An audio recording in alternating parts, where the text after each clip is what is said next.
Karachi observer में आपका स्वागत है। झारखंड अलग राज्य बनने के तुरंत बाद से जमीन की खरीद बिक्री का कारोबार बड़ी तेजी से बढ़ा है। जमीन के ब्रोकरों और बिल्डर की संख्या भी तेजी से बढ़ी है।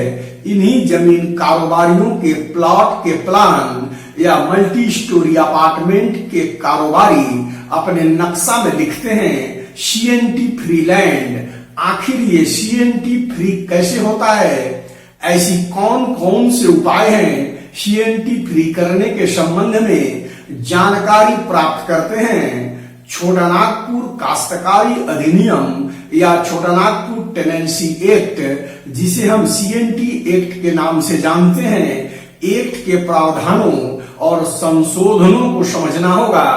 आखिर छोटा नागपुर काश्तकारी अधिनियम 1908 ईस्वी में बनाने की आवश्यकता क्यों पड़ी?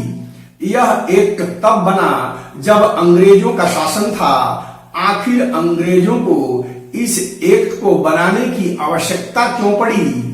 दरअसल अंग्रेजों के शासन काल में ही आदिवासियों ने अपनी जमीन को लूटने से बचाने के लिए विद्रोह करना शुरू कर दिया था।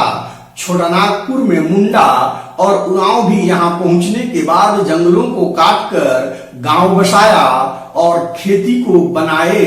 ऐसे में अंग्रेजों द्वारा जमीन का लगान वसूली का प्रयास के कारण ही 1782 से 98 में तमाड़ विद्रोह, 1798 से 99 मानभूम में भूमिजा विद्रोह, 1820 में मुंडाओं के पहले कोल विद्रोह हुए। इन विद्रोह को जमींदारों ने अंग्रेजों की सहायता से दबा दिया, पर इससे इन विद्रोह का सिलसिला थमा नहीं। 1821 से 32 तक का द्वितीय कोल विद्रोह, सिंहभूम का भूमिजा विद्रोह, 1855 से 56 का संथाल विद्रोह, 1871 का खरवार आंदोलन, 1881 से 82 का पलामू में कोरवा विद्रोह, 1881 से 95 तक सरदारी लड़ाई और फिर 1895 से 1900 तक बिरसा मुंडा का आंदोलन हुआ। इसने अंग्रेजों की चिंता बढ़ा दी थी।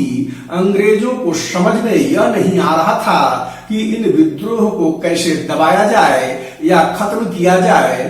वे यह भी अनुसंधान कर रहे थे कि लगातार विद्रोह के पीछे क्या कारण है। इस स्थिति में यह समझ में आ गया था कि छोटा नागपुर में धर्म प्रचार में लगे मिशनरियों को यहाँ का आदिवासी समुदाय तभी हथियार उठाता है जब उनकी जमीन पर कोई दूसरा मालिकाना अधिकार जताता है या फिर उनसे स्वशासन और पारंपरिक व्यवस्था पर हस्तक्षेप करता है।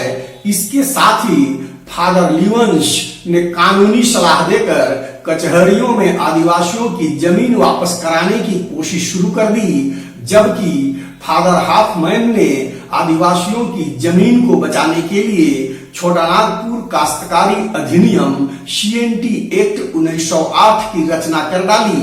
सीएनटी एक्ट बनाने के पीछे फादर कॉन्स्टेंट लिवंस और फादर हाफमैन का काफी योगदान रहा, पर अंग्रेजों को इसे स्वीकार करने और कानून के रूप में लागू करने में काफी समय लगा।